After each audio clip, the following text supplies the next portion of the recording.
bagi perkembangan Islam di Nusantara, khususnya pada abad ke-20, 1900-an sampai hari ini, yang tidak bisa dipisahkan, keberagamaan Indonesia, khususnya agama Islam Nahdlatul Ulama dengan Pondok Pesantren Tebu Ireng. Walaupun hari ini banyak orang-orang yang berusaha untuk menjauhkan walaupun tidak akan berhasil karena terlalu banyak sumber sezamannya, Mbak Hasyim Asy'ari. Terlalu banyak sumber sejaman. Bagaimana narasi hari ini yang dikatakan bahwa seorang Mbah Hasyim Asy'ari pernah berguru kepada atau pernah diperintahkan oleh seorang Habib namanya Habib Qasim untuk mendirikan NU.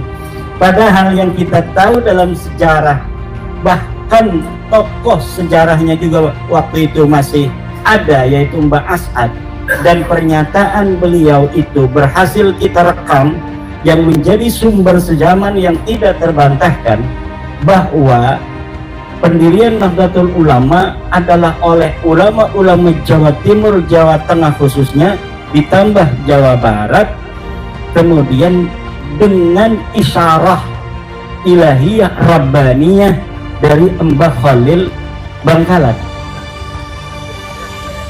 di mana Mbah As'ad Syamsul Arifin diperintahkan oleh Mbah Khalil untuk membawa tasbih dan tongkat, kemudian diberikan kepada Mbah Hasyim. Dan ini tidak bisa dibantah. Nah, sekarang ada narasi-narasi baru di mana sejarah keluhuran pendirian NU itu mau dibelokkan. Nah, kalau kita diamkan, masa depan sejarah NU itu akan berubah arahnya sesuai dengan keinginan orang-orang yang merubahnya, jika kita sebagai penerus dari Mbah Hasyim Asy'ari tidak mau menjaganya.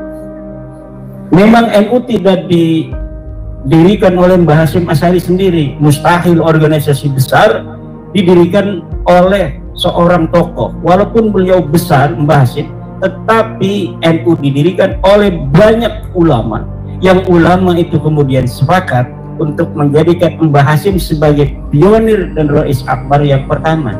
Itu sejarahnya. Walaupun mungkin ide-ide dasarnya memang dari Mbah Hasyim, tetapi ketika mau mendirikan, misalnya Ki Rafiuddin mendirikan Patsun, memang Ki Rafiuddin punya pikiran sendiri, tapi nggak mungkin bisa mendirikan Patsun yang hari ini begitu luar biasa kiprahnya di tengah masyarakat Banten, khususnya para alumni-alumni Tebu Ireng, kalau tidak dibantu oleh Kiai Syadzili, Tobari Syadzili, Kiai Taqiyuddin, Kiai Abdullah Musta'id, Kiai Mahrus, dan semua alumni-alumni Tebu Ireng. Tidak mungkin. Begitu pula pendirian Nahdlatul Ulama. Yang mendapatkan ilham Rabbani adalah Mbah Khalil, diberikan kepada Mbah Hasyim. Mbah Hasyim kemudian mengajak para ulama, banyak ulama-ulama yang ikut. Nah, kemudian ada katanya sejarah beberapa orang yang ikut dalam awal NU, kemudian sejarah dada. Itu teknis organisasi, dinamika yang ada pada saat itu. Dari mana saya tahunya? Dari ketika Perjuangan Wali Songo Indonesia ini dibentuk. Perjuangan Wali Songo ini dibentuk awalnya beberapa orang, kemudian banyak yang mendukung pengurus, kemudian karena ada dinamika ketidakpuasan individu, akhirnya dia berhenti. Ketika misalnya akta notaris belum jadi, dia berhenti dulu. Memang dia pendiri awal, pencetus, tapi ketika dia karpe dewek, nggak mau bareng-bareng, kemudian dia tidak ada di dalam akta notaris itu. Dan sedangkan sejarah itu membutuhkan sebuah bukti empiris berupa catatan. Makanya Yai Rafiuddin ini, anggota-anggota ini harus dicatat, nanti bikin sebuah bunga rampai, buku bunga rampai Patsun alumni Tebu Ireng kiprah di Banten. Siapa saja yang hadir ketika acara pengajian di pesantren Pak Kitab Kiai Taqiyuddin di Bogor, dihadiri oleh Kiai Kobari, Kiai Rafiuddin, Kiai Abdullah, dan para alumni lainnya. Dicatat semua ya, karena ini bukti sejaman akan sahabat-sahabat kita ini semua.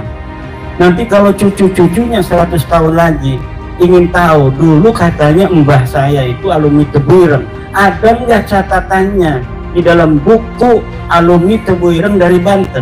Ternyata Pak Sun membuat tahun 2025 sebuah buku bunga rampai yang di dalamnya ada foto-foto kegiatan, di dalamnya ada nama-nama. Kemudian akan dilihat, wah ini kakek saya ini ngerokok aja ngaji ini. Alhamdulillah ada nanti. Ini bukti sejaman untuk anak cucu kita nanti 100-200 tahun yang akan datang. Oh wajahnya kok apa kakek kita begini, udeng-udengnya hijau. Jangan-jangan udeng hijau ini mau perang dia. Ternyata Syekh Tobari sendiri. Kalau beliau ke rumah saya ini udah dari dulu 2015-2016 sama-sama mempunyai kepedulian terhadap Kesultanan Banten. Kita mendirikan bersama beliau Rabitah Kesultanan Banten untuk bagaimana menjaga warisan-warisan leluhur budaya dan agamanya.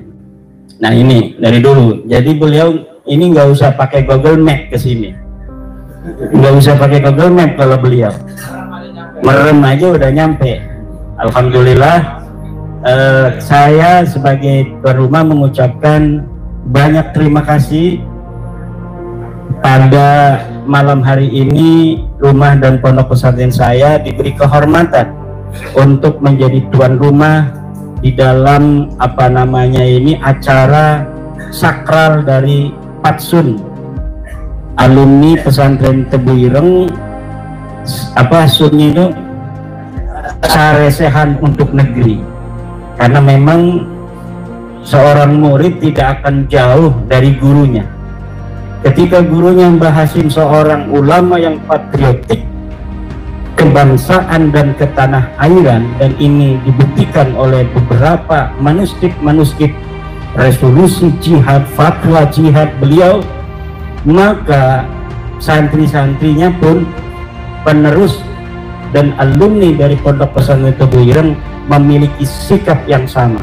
Selain i'dadul mutafaqqihina fid din, Pondok Tebu Ireng itu, Pondok Tebu Ireng sudah terbukti melahirkan para alumni-alumni yang mempunyai kepedulian terhadap bangsa dan negara lebih dari yang lainnya. Alhamdulillah. Memang pondok pesantren itu tugas utama adalah i'dadul mutafaqqihin, tapi dalam setiap pengajian wajib kita sebagai pengasuh pondok untuk juga menggelorakan semangat kebangsaan, semangat cinta tanah air, cinta kerukunan. Nggak mau perang kita dengan sesama bangsa kita, maunya rukun kita bersama bangsa. Ya, yang namanya tesis nggak usah dibalas dengan perang, dibalas saja dengan antitesis lagi, atau dibalas dengan dalil PS dalil. Kalau perang ya orang Banten nggak usah dia omong gimana orang Banten kalau perang, ya kan, nggak usah diajarin lah ya. Tapi tugas kita adalah menjaga negara dan bangsa kita untuk tetap damai. Kita bantu pemerintah kita untuk menciptakan kedamaian di atas tanah air kita Indonesia, di mana dulu ratusan ribuan nyawa dari luar kita telah dikorbankan demi terwujudnya kemerdekaan ini. Dan ketika kemerdekaan dan kedamaian sudah kita raih, maka hifdzul maujud ini hukumnya wajib. Hifdzul maujud menjaga yang ada, yaitu Negara Kesatuan Republik Indonesia. Kedamaian dan ketertibannya harus menjadi perhatian. Itu mengaku dirinya sebagai murid Syekh Nawawi. Beliau itu tidak seperti Mbah Hasim ngaji pada Syekh Nawawi. Tapi kenapa Mbah Khalil ngomong beliau ini adalah murid dari Syekh Nawawi Tenara? Karena di dalam buku Haidar itu dikatakan bahwa Mbah Khalil itu banyak berdiskusi, karena satu letting berdiskusi dengan Syekh Nawawi, enggak ngaji satu kitab apa gitu, enggak, tapi berdiskusi, bahkan kadang-kadang adu dalil, debat-debatan. Tapi kemudian ketika beliau pulang, beliau mengaku sebagai muridnya Syekh Nawawi Tanara Al-Bantani, karena beliau ke Mekah itu sudah luar biasa pinternya Mbah Khalil Bangkalan. Syekh Nawawi Tanara ke Mekah itu ya sudah pinter karena sudah ngaji sebelumnya. Tapi kemudian ada perdebatan, diskusi di dalam buku Haidar itu disebutkan, dari situ Mbah Khalil mengakui bahwa Syekh Nawawi Tanara itu sebagai gurunya. Luar biasa debatan, kemudian mengaku gurunya. Alhamdulillah ini Ketua MUI Kecamatan Kresek hadir, Kiai Abdul Mu'id. Coba angkat tangannya, takut ada yang, nah ini Kiai Abdul Mu'id ini adalah Ketua MUI dari Kecamatan Kresek, sekaligus merangkap pangkatnya kakak saya. Demikian sebagai tuan rumah, Kiai Taqiyuddin, mohon maaf. Mari kita dengarkan bersama pengajian yang akan dibawakan oleh Kiai Taqiyuddin, oleh Kiai Tobari Sadili. Mudah-mudahan kita bersama mendapat barokah, karena kitab yang akan dibaca oleh Kiai Taqiyuddin pun kitabnya Mbah Syekh Nawawi Tanara Al-Bantani. Wallahu wal muwaffiqu ila aqwamit thoriqin. Wassalamualaikum warahmatullahi wabarakatuh.